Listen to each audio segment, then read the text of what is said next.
Damos la bienvenida a tu programa Inteligencia Empresarial en Antioquia, Colombia y el mundo con este servidor Julio de la Rosa y bajo el sello de nuestro patrocinador oficial DC Broker Masterclass, cuyo convenio es con la Universidad de Medellín. Hoy, desde frecuencia U940 para radio y televisión, tu programa Inteligencia Empresarial con nuestro invitado especial Damián Pérez. Vamos a hablar de los riesgos geopolíticos que estos generan para el sector empresarial. Damián, bienvenido a tu programa Inteligencia Empresarial. Muchas gracias, Julio. Un saludo muy especial a todos los televidentes y a todos los oyentes de la Universidad de Medellín y del programa Inteligencia Empresarial. Un honor estar de nuevo con ustedes. Bueno, Damián, para empezar e iniciar este programa, sería muy bueno, primero que todo, resaltar qué es la geopolítica para poder entender cuáles son los riesgos que hoy como sector empresarial podemos tener por el efecto de esta misma geopolítica. Y se denomina, Damián, que la geopolítica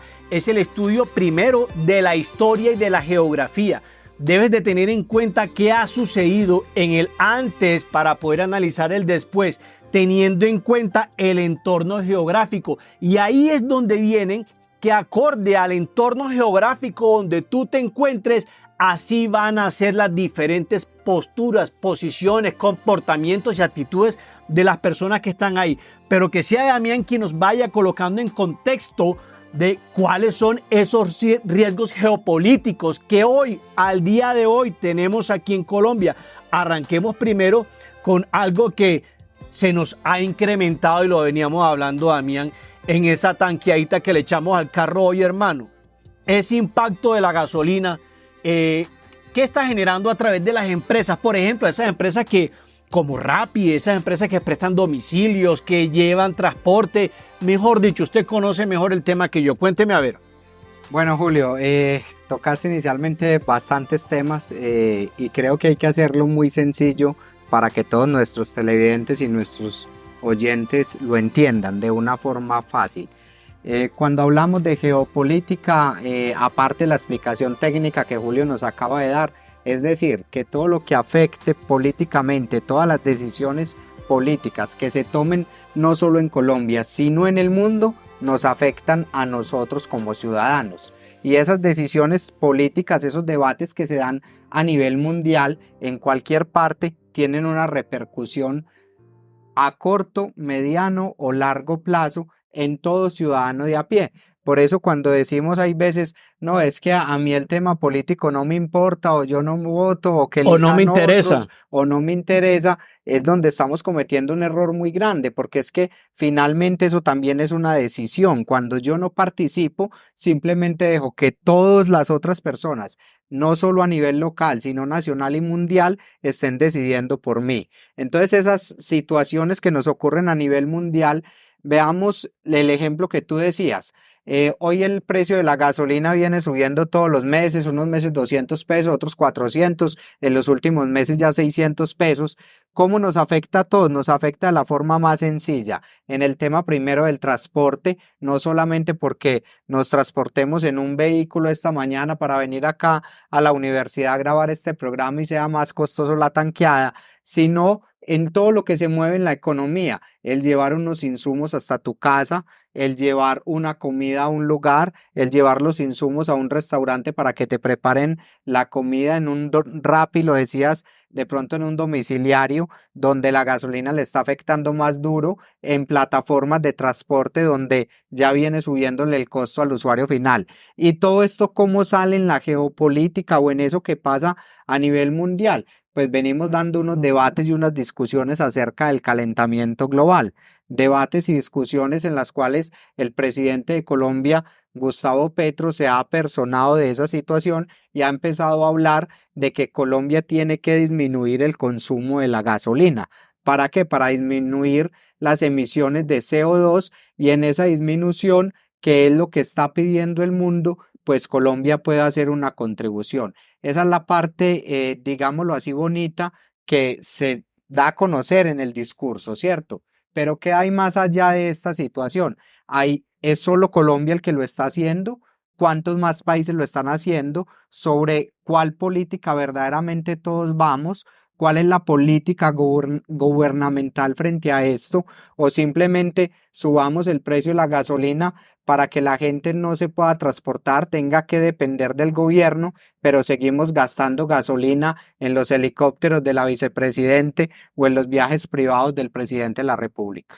Teniendo en cuenta, Damián, obviamente la gasolina es uno de los tantos instrumentos que geopolíticamente nos afectan, pero no es solamente aquí en Colombia. Vamos a ver también cómo el mundo internacional nos afecta a nosotros los colombianos. Tuvimos la oportunidad de ir a conocer de la mano con Damián Pérez el diario vivir del comerciante y nos hemos ido una madrugada para la central mayorista. ¿Qué recogimos de allá? ¿Cuál fue el sentir de ese comerciante pequeño? Ojo, porque no nos sentamos pues con los grandes empresarios de la mayorista, que allá también vamos a ir a visitarlo, pero queríamos saber desde el micronegocio, desde las micropymes, que son el 92.2% del PIB, quienes son los que manejan la economía, que nos encontramos por allá, Damián. Julio, hicimos un chiste en la central mayorista, en la parte de Fruver, de frutas y verduras, donde fuimos a comprar una granadilla que a mí me gustan mucho. Y hicimos el comentario, ¿y pero por qué está tan cara la granadilla? Y la respuesta del personal raso de este sitio fue muy clara. Es que la granadilla está cara por la guerra entre Rusia y Ucrania. Nosotros, pero venga, ¿cómo así que por allá están en guerra y yo estoy acá en Itagüí, la granadilla la traen de Urrao? ¿Por qué me subió a 4.000 pesos este kilo? ¿Qué fue lo que sucedió allá en Rusia y Ucrania? Entonces las mismas personas que ya comienzan a entender todo el tema geopolítico te explican a vos, es que si en Rusia y en Ucrania están en guerra, el costo de los fertilizantes sube, el costo de los agroinsumos sube, porque gran parte de la urea con la que se hacen estos fertilizantes es importada de Ucrania. Resulta que Colombia principalmente importa uno de Ucrania, dos de Rusia, y son los dos países que están justamente conflicto. en guerra. Entonces mira como un hecho que sucede al otro lado del mundo, donde entra de nuevo en juego la geopolítica y esa discusión que se da en estos países. Esta guerra nos está llevando a que suba el costo de la urea y con esto suba el costo de los fertilizantes. Es así como damos contexto a toda esta noticia geopolítica. No obstante, dándole espacio aquí a unos cortes comerciales y ya regresamos nuevamente aquí en tu programa Inteligencia Empresarial.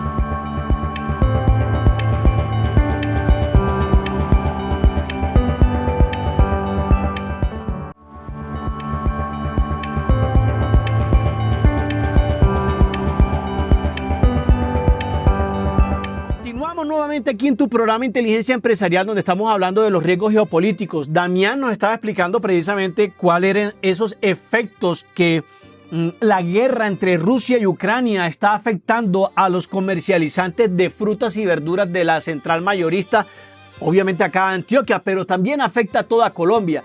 Y nos lo explicaba esta mujer que nos acompañó en este cruce de información, donde nos decía, pues obviamente que los fertilizantes habían tenido un alto incremento en los costos, pues porque obviamente ya no se tiene la facilidad de poder traerlos tranquilamente como se hacía antes por el tema del conflicto armado que tienen estos dos países. Pero bueno, yo le preguntaba a Damián y le preguntaba a nuestra amiga este día, bueno, pero esos son los costos que tiene el campesino de la puerta de la finca hacia adentro, porque ahí estamos cultivando solamente, Damián. Pero ¿qué pasa cuando ya el campesino lleva a la puerta de su finca el producto? Llámese granadilla, llámese papa, llámese yuca, llámese plátano, llámese el insumo de hortaliza, fruta o verdura que se comercialice. Como decía mi abuelo, de ahí para adelante, ¿qué sigue? Es muy duro, Julio, cuando todos los fenómenos se juntan. Una cosa es que nosotros tengamos una situación geopolítica al otro lado del mundo y con esto nos estén subiendo el costo de las materias primas para generar insumos. Otra es cuando nos suben todas las cosas al tiempo. Entonces no solamente se da esta alza para estas materias primas, sino que además comienza una alza en la gasolina que le impacta directamente al transporte de esas frutas y las verduras desde ese pueblo que llama Urrao, traer la granadilla a la central mayorista aumenta el costo en el combustible. Pero no solo eso, hemos visto cómo el tema de la reforma tributaria además también nos subió el costo de hospedaje y alimentación. Entonces hay unos nuevos impuestos que en el tema del hospedaje te incrementan hasta un 35% el costo de una noche de hotel. Entonces el camionero que tiene que parar en mitad de la vía Amanecer ya tiene una sobrecarga en el costo de sus productos. Te alzo la mano, los peajes. Claro, y entonces también ese camionero que se va a alimentar, Julio, en cualquier parte de la carretera, mínimo desayuno, almuerzo y comida, un par de días, entonces también empieza a sumar un impuesto que es el impuesto al consumo, que también nos lo revivieron ahorita en la última reforma tributaria y que empieza también a encarecer los alimentos. Entonces vamos, en 4 cosas que va a estar encareciendo los alimentos.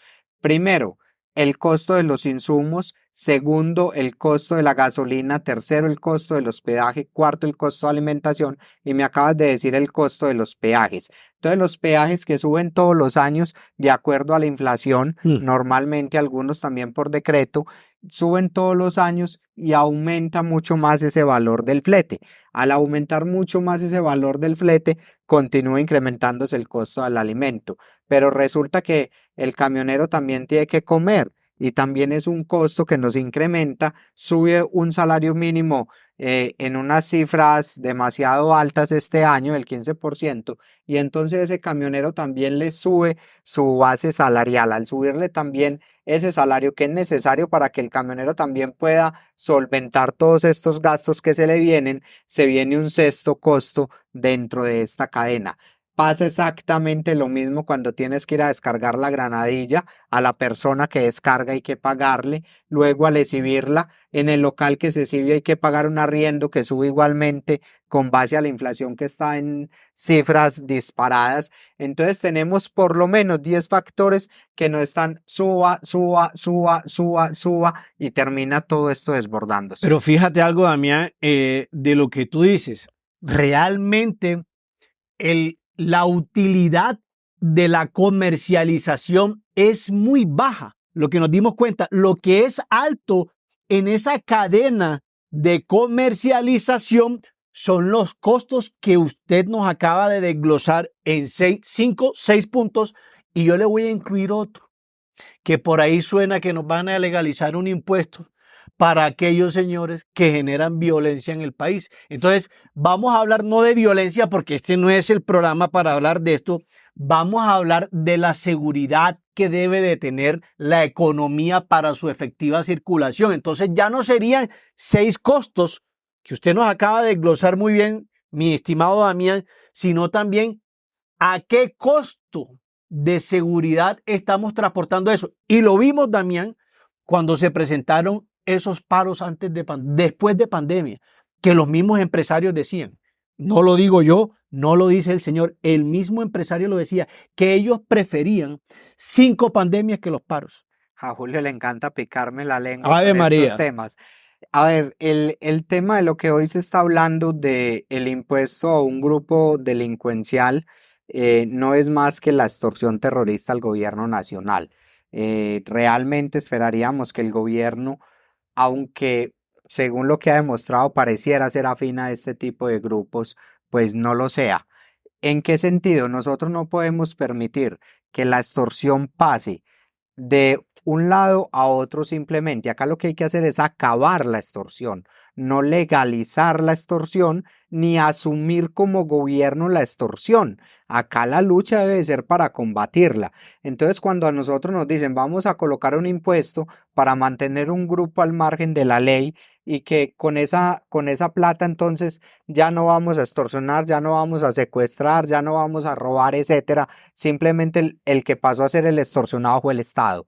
Y el Estado, como es incapaz de producir, tiene que volver a lo de siempre, sacarle dinero al empresario y terminar encareciendo la cadena. Al empresario que trabaja por mínimos márgenes de utilidad, como lo hemos visto en cada una de las empresas que hemos recorrido.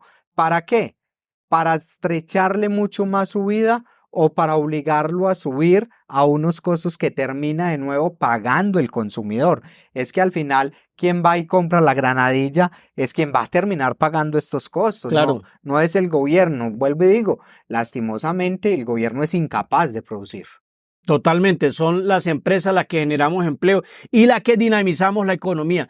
Damián, hay un punto muy clave y es ahí en el tema de lo que de pronto algunas personas tuvieron la oportunidad de manifestar su inconformismo con la situación actual del país y hoy salimos a conocer cómo se comportaba digamos, esa dinámica de las marchas que se están dando en el país. Pero demos espacio a unos cortes comerciales y ya regresamos aquí en tu programa Inteligencia Empresarial desde Frecuencia U 940M.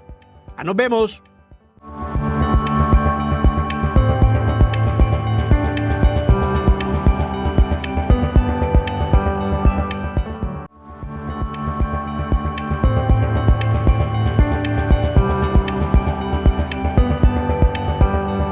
Regresamos nuevamente aquí a tu programa Inteligencia Empresarial, donde estábamos hablando precisamente con Damián Pérez, ese análisis del comportamiento, del sentir del pueblo, que no está de acuerdo con la situación actual del país, que no está de acuerdo con las reformas, con los cambios anunciados por el presidente, que con todo el respeto aquí somos muy discretos y respetuosos por las instituciones, pero que también debemos informar esa incertidumbre y ese malestar que el pueblo tiene.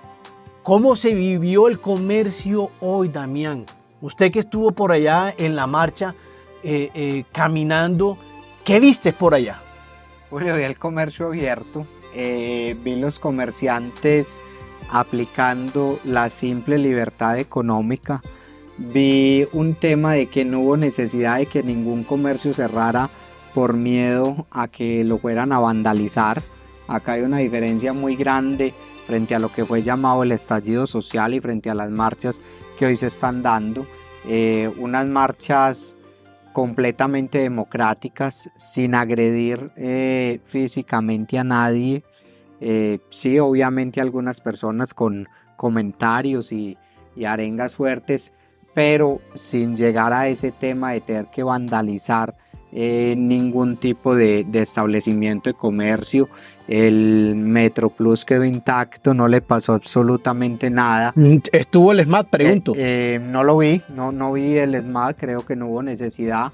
La misma ciudadanía se cuidaba, las mismas reservas del Ejército Nacional y de la Policía estuvieron muy activas, ayudando a orientar la marcha más que, digamos, a controlarla.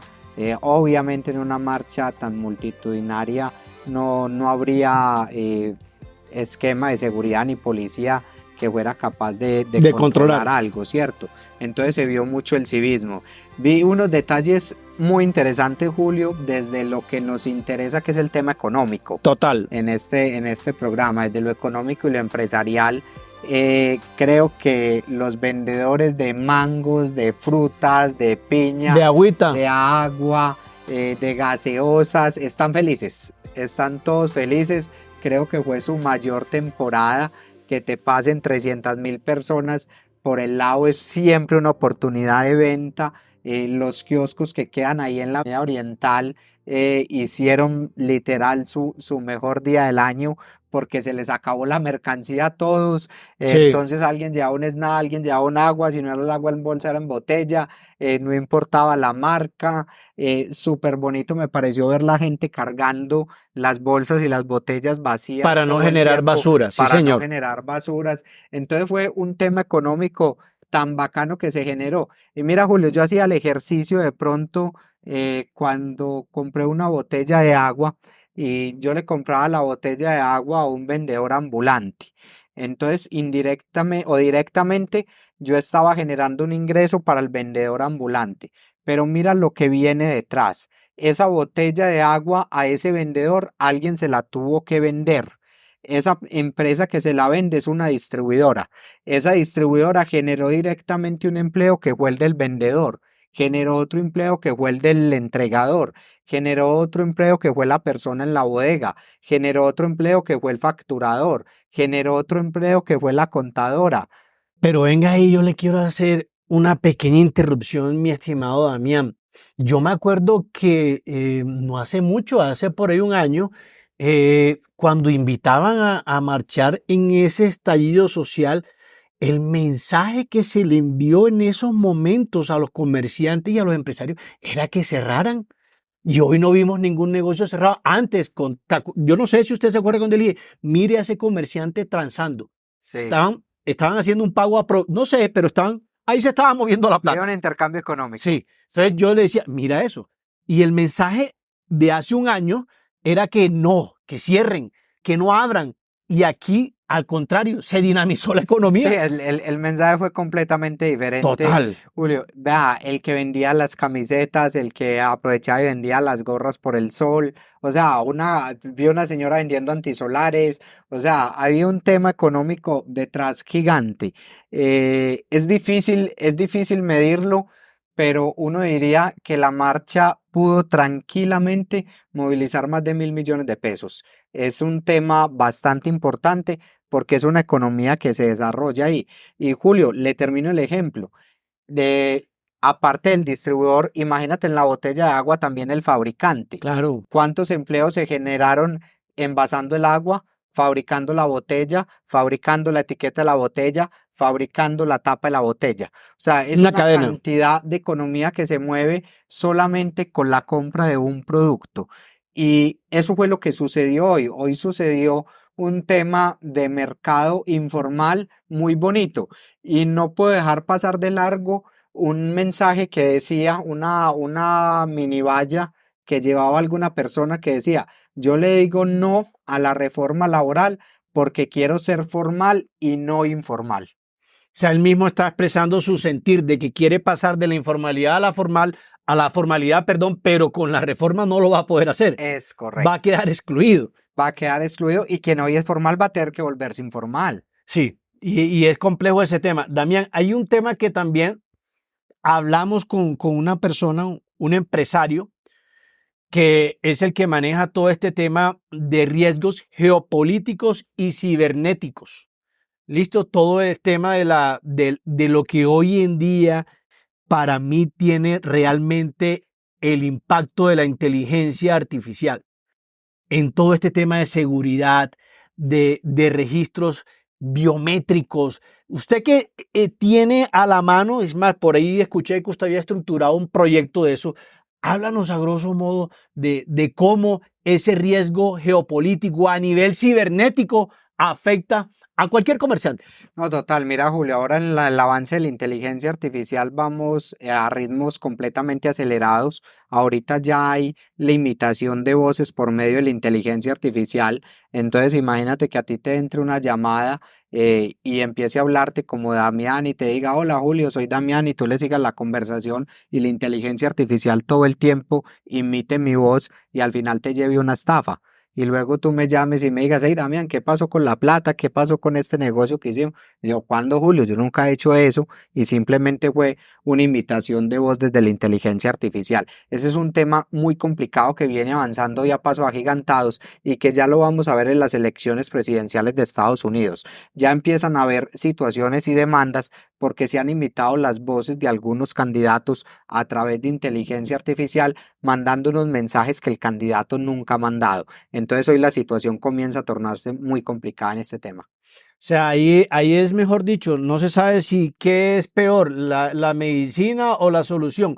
Pero lo que realmente queremos destacar es cómo estos riesgos geopolíticos afectan al comercio, afectan al microempresario, afectan al empresario y ante todo, pues afectan a la economía. Y al afectarse a la economía, nos tocan el bolsillo a todos los colombianos.